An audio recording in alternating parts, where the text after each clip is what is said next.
Todo aquele que vive bem faz a vontade de Deus. E todo aquele que faz o que Deus quer, vive bem. E viver bem nada mais é que fazer aquelas coisas que agradam a Deus. Santo Agostinho.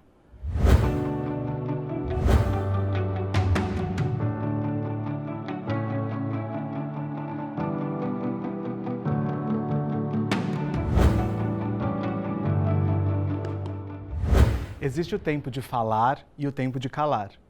Na ânsia de se esconder de si, de seus medos, as pessoas parecem ter necessidade de deixar claro toda a sua fragilidade, nessa forma agressiva com que elas têm lidado com o mundo que lhes foi dado de presente. O indivíduo moderno parece querer estar à frente do tempo, o que não seria tão ruim se ele tivesse capacidade de compreender sua própria história e todo o percurso que o trouxe até aqui, até onde ele está nesse momento. Vemos a todo instante uma tentativa de desconstrução da fé. Porém, eu não consigo notar nada de muito positivo desse desmonte. Até mesmo porque, para que haja compreensão da fé e da religião, é necessário que haja, além de maturidade, um olhar erudito, de quem consegue ouvir e ver além do que está sendo exposto. Eu já me perguntei muitas vezes por que, em um mundo que mudou tanto, alguns conceitos não acompanham essa evolução. Eu já questionei Deus em inúmeras situações, mas eu nunca perdi a fé. E creio que se todos nós estamos passando por essa pandemia com esperança de que ela acabe logo, é porque, querendo ou não, nós temos fé. Em tempos de brigas políticas, pela abertura de templos religiosos, eu gostaria muito de compreender qual que é a função da fé e da religião no meio disso tudo. E o principal, precisamos de templos para que tenhamos fé? Hoje, o meu convidado é o professor e escritor Andrei Venturini Martins, doutor em filosofia pela PUC e pela Université de Cambaceres, na Normandie, na França, com mestrado em Ciências da Religião pela PUC de São Paulo. Atualmente, ele é coordenador do Laboratório de Política, Comportamento e Mídia, o LABO, da PUC, membro da Associação Brasileira de Filosofia da Religião e palestrante da Casa do Saber. Seja muito bem-vindo. Eu estou muito honrado com a sua participação, professor. Michael, eu que agradeço. Para mim é um prazer enorme estar aqui justamente para falar de um tema que para mim é tão relevante, que é justamente a religião.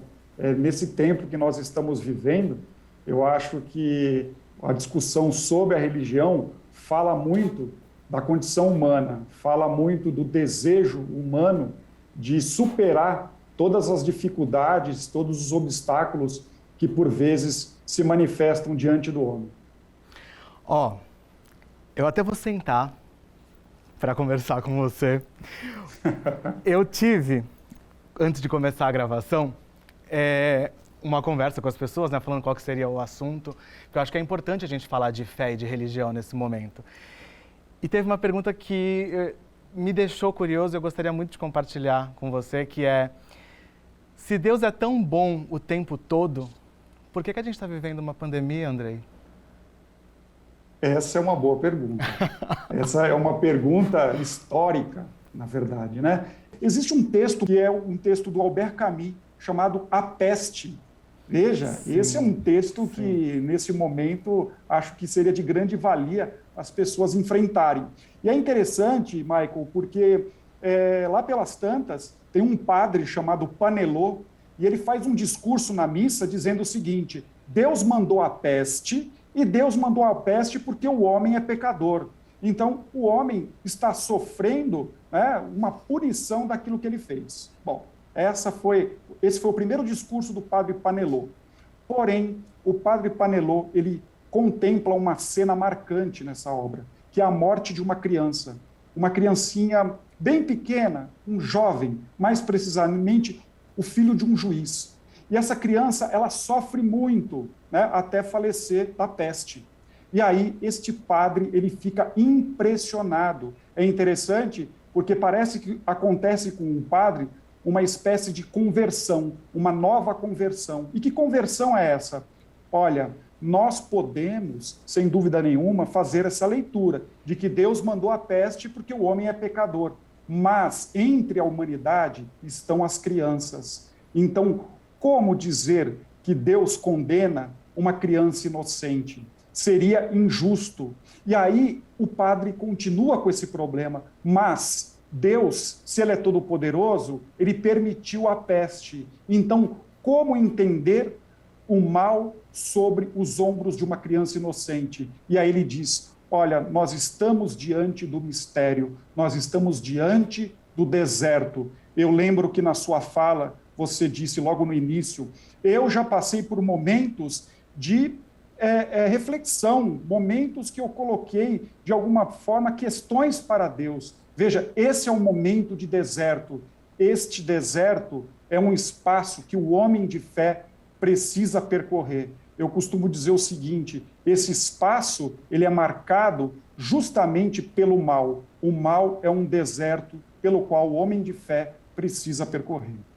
Ou seja, a gente realmente precisa do parâmetro do ruim, do mal, para que a gente consiga descobrir realmente e essencialmente o que é o bem e o que é o bom, que é parte do que Epicuro diz também no discurso, no pequeno livro que eu li dele, que ele também traz esse questionamento, como que Deus é tão bom e permite que haja sofrimento.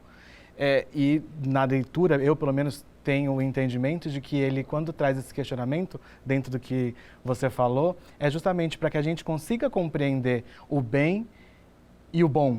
Porque senão a gente não teria parâmetro, tudo seria igual. Então, gostando ou não, sofrendo ou não, creio que seja uma maneira de fazer com que a gente dê um pouco mais de valor para tudo que a gente tem nesses momentos de felicidade. Muito da filosofia também diz que a vida é angústia com pausas de felicidade, né? E que são essas pausas de felicidade que fazem com que a gente consiga sobreviver à angústia que é viver e todo esse desafio. Eu preciso chamar o intervalo. Eu quero ouvir o que você tem para falar para mim sobre essas minhas colocações. Mas isso só no próximo bloco. A gente já volta.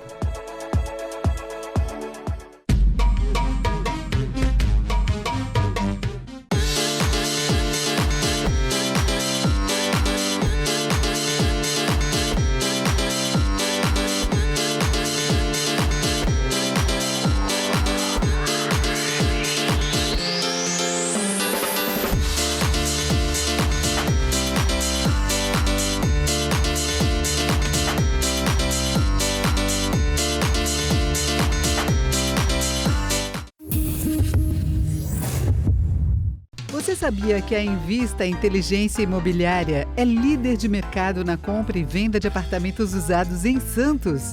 Possui assistência jurídica 24 horas e agente financeiro exclusivo. Com 3 gerentes e mais de 40 corretores, se você quiser vender ou comprar o seu imóvel, chame a Invista Inteligência Imobiliária. Telefone 3040 5050. Acesse nosso site invistaii.com.br.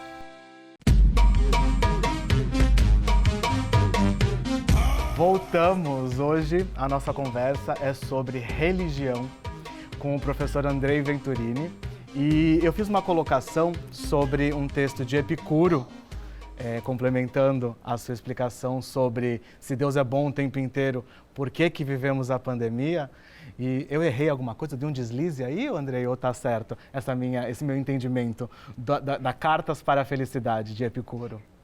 Pois é, esse é um texto paradigmático do momento helenístico, né, no mundo grego, no qual a filosofia ela se volta para um tema que, no meu modo de pensar, é fundamental quando nós falamos de filosofia, que é a chamada felicidade, a bendita felicidade. Epicuro faz menção da divindade, inclusive é interessante a concepção de Deus do próprio Epicuro, porque ele diz o seguinte, que os deuses eles são indiferentes aos homens. Né? Então, assim, não há por que se preocupar se Deus é bom, se Deus é mau. Os deuses são indiferentes aos homens. Então, os homens não têm que se preocupar, né, com aquilo que diz respeito as divindades. O tema da felicidade, ele aparece na filosofia desde os seus primórdios. É interessante que o Platão, ele tem um texto e ele coloca essa frase que eu vou dizer agora na boca de Sócrates, né, um diálogo socrático, que ele diz assim: não basta viver, é preciso viver bem. Então, assim, os animais também vivem, mas os homens, eles não só querem viver, mas eles querem viver bem. E aí a pergunta que fica é justamente o que é viver bem? Então, é interessante que os filósofos, e principalmente Sócrates, por exemplo, ele vai colocar a felicidade na capacidade humana de autonomia. O termo grego é encrateia. O que seria a autonomia? A autonomia da razão frente às paixões. As paixões que funcionam como uma espécie de mar agitado que nos leva para os excessos, né? Então, a autonomia é a autonomia do homem frente à razão. Desculpa, a autonomia do homem frente às paixões.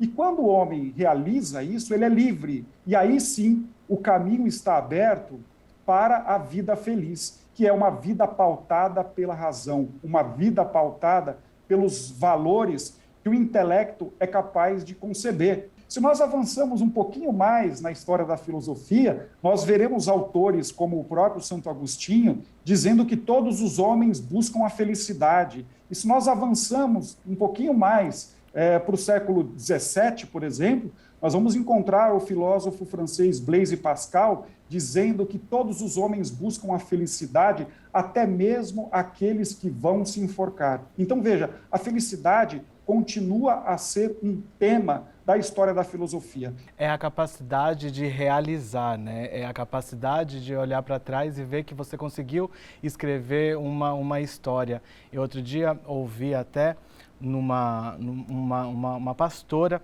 que ela estava comentando que, além das metas, é necessário, ela coloca para a vida dela princípios. Então, não adianta nada ela ter metas se para chegar aonde ela pretende, ela terá que passar por cima dos princípios dela. Sim. E eu falo isso porque você falou que uma vida feliz é uma vida livre, é uma vida apaixonada. Sartre diz da liberdade como uma grande prisão, como um aprisionamento. Porque uma vez que você é livre, você tem que escolher. E quando você escolhe, você abre mão de algo, né? Você sempre vai abrir mão de algo. Se a liberdade é uma prisão, se a vida feliz é a vida livre, o que é, de fato, felicidade? Essa coisa parece que as pessoas estão discutindo felicidade. Eu estou perguntando isso porque eu vejo muito esse discurso de felicidade como se fosse uma busca recente. E como Sim. você colocou, século XVI, século XVII já se discutia essa busca pela felicidade. Então, o que seria essa felicidade, professor? Então, é interessante que você fez menção ao Sartre e ele vai falar que a liberdade ela é um inferno porque nós estamos condenados a ser livres. E esta condenação à liberdade, isso demanda a nossa capacidade de escolher. Então, se nós escolhemos porque somos livres, então nós somos responsáveis por nossas escolhas. E a nossa vida é o resultado dessas escolhas. Porque uma ação, ela pode ter ecos no decorrer da nossa vida. Então, às vezes a gente percebe um jovem que age sem pensar e ele não para refletir que essa ação pode refletir na sua vida inteira, porque ele é responsável pelas suas ações, porque ele é o resultado das suas ações. É interessante que o Sartre ele vai dizer que primeiro nós existimos e depois nós somos. Então, veja que a existência precede a essência. Então, o homem se constrói a partir das suas escolhas. A vida, ela deve ser amada de todo o coração. Então, o homem, só pelo fato de estar vivo, ele deve se alegrar, ele deve viver feliz, porque todas as coisas são adereços desta realidade que é a vida que é o valor mais importante. Então, veja que é uma filosofia da vida. É uma filosofia de enfrentamento. Não se trata de dizer que a felicidade é aquela alegria, né, de quando tudo dá certo. Viver é ter a capacidade, a fortaleza de enfrentar tudo aquilo que há de luminoso e tudo aquilo que há de sombrio. Aí sim nós temos uma vida que vale a pena ser vivida, uma vida que vale a pena ser vivida pelo simples fato de existir. Então, eu acho que essa é uma filosofia relevante para o nosso momento. Vivemos uma pandemia, vivemos um momento de grande absurdo, de falta de sentido. Então, é preciso enfrentar a pandemia com tudo que ela tem de sombrio e com tudo que ela mostra, por vezes, de luminoso. A gente vê aí situações em que as pessoas estão se ajudando, né? E a gente vê também pessoas que não estão nem aí para a pandemia. Então, a gente vê generosidade e milagre no coração humano e vemos também a falta de caráter e a escrotidão, que também faz parte da natureza humana. Então, é justamente essas as características da vida, as sombras e as luzes. Nós temos que enfrentar com fortaleza. No próximo bloco, a gente vai conversar sobre a escrotidão humana, justamente dentro desse tema. O Brasil já passou a marca dos 350 mil mortos por Covid-19 e a política insiste em discutir a reabertura de templos. E uma das maiores dúvidas que eu tenho, e eu gostaria que o senhor me respondesse no próximo bloco, é: para que eu tenha fé, eu preciso de templos? Mas no próximo bloco, a gente já volta.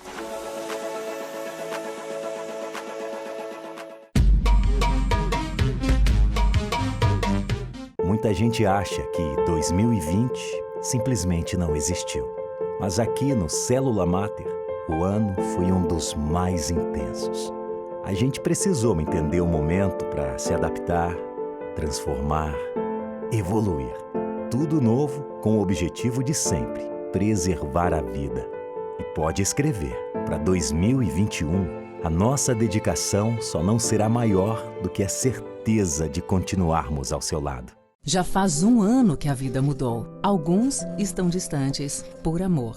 O trabalho de muitos ficou diferente e de outros ficou ainda mais difícil. A vacina vem, mas não podemos relaxar. Cada um de nós temos responsabilidades. Se puder, fique em casa. Se precisar sair, use máscara e mantenha o distanciamento social. Sempre limpe as mãos com álcool em gel ou água e sabão. Faça a sua parte. Uma campanha da Blumed. Voltamos para o terceiro e último bloco. Hoje a gente está conversando sobre religião com o professor doutor Andrei Venturini. E eu lancei uma pergunta para ele no bloco anterior, que é, no meio disso tudo a gente sabe que está rolando uma grande briga política pela reabertura dos templos, no meio de mais de 350 mil mortes por Covid-19. E já que a gente está falando de religião, professor, repito a minha pergunta. Nós precisamos de templos para que tenhamos fé? Religião tem a ver com esses espaços sagrados. Agora, isso não significa que necessariamente a fé ela precisa estar encarcerada dentro de um templo ou de uma religião. Nós podemos falar, por exemplo, de pessoas que possuem fé, né, fé em Deus e de alguma maneira, não manifestam preferência por nenhum tipo de religião organizada. Existem pessoas que manifestam uma forma muito específica de fé, que é uma fé montada. Eu chamo isso de uma religião de gaveta. O que seria isso? Pessoas que, por vezes, elas pegam um pouquinho de cada crença e elas montam uma religião para si. Veja que, por vezes, não há nenhuma mudança na vida da pessoa porque ela pega aquilo que é mais conveniente para ela. A gente vive tempos de customização de tudo, né? E a fé, ela acabou sendo customizada até para se tornar produto de uma sociedade que insiste em consumir tudo o tempo inteiro. E, inclusive, a fé, durante esse processo de customização em busca da felicidade, ela acaba sendo uma ferramenta e até, muitas vezes, um tipo de remédio. E a fé, a fé e a religião, elas muitas vezes acabam por salvar as pessoas de angústias, de situações, de repente, que sozinhas elas não conseguiriam sair. A gente estava conversando no bloco anterior e você falou sobre as angústias, sobre felicidade, e eu lembrei, eu até esqueci de falar, por isso que eu estou trazendo agora, de uma passagem de um livro que eu li do Santo Agostinho, que ele diz que Deus ou a felicidade está na moderação. Está justamente nessa ponderação adequada, que o homem feliz é o homem que consegue ponderar adequadamente o bom e o mal, né? Que é viver esse equilíbrio. Lembrei, que a vida feliz é uma vida equilibrada. Tá. É esse o princípio correto mesmo? De que, já que temos a liberdade e que a liberdade precisa ser controlada e que o homem feliz é esse homem que consegue encontrar o equilíbrio, aonde será que estaria? Onde será que está esse equilíbrio entre fé, religião, liberdade? É interessante, quando pensando um pouquinho sobre a ideia de equilíbrio, é interessante que no mundo grego havia uma frase, que é uma frase muito sábia, né, que estava na cidade de Delfos, porque lá tinha um templo, o templo de Apolo, e essa frase é a seguinte: nada em demasia. Veja que essa frase ela tem uma sabedoria muito grande e os filósofos tentaram fazer dela, né, uma expressão da ética, né, da ética filosófica. Então, por exemplo, Aristóteles ele vai dizer que a ação ética ela está justamente na justa medida. Então, veja, eu vou dar um exemplo. Uma pessoa pega um carro, né, e anda a 1.000 por hora na Dutra. A gente pode dizer que é um corajoso? Não, não é um corajoso. Ele é ousado, né? Ele é ousado. Por quê? Porque, veja, a coragem dele extrapola e ele pode cometer um acidente. Agora, se esse indivíduo, falta coragem para ele, e ele anda 20 por hora na Dutra, então esse indivíduo também pode cometer um acidente. Então, onde estaria a coragem, esse valor, na justa medida? Nem no excesso e nem na falta. Nem andar na Dutra a 200 por hora, nem andar a 25 por hora. Andar dentro de uma velocidade por meio da qual ele possa chegar com segurança. Então, veja, para o Aristóteles, né, a ética ela estaria aí na justa medida. Veja, e viver a partir da justa medida é viver uma vida feliz, porque é viver a partir da racionalidade, a racionalidade que é capaz de pensar como o homem deve viver.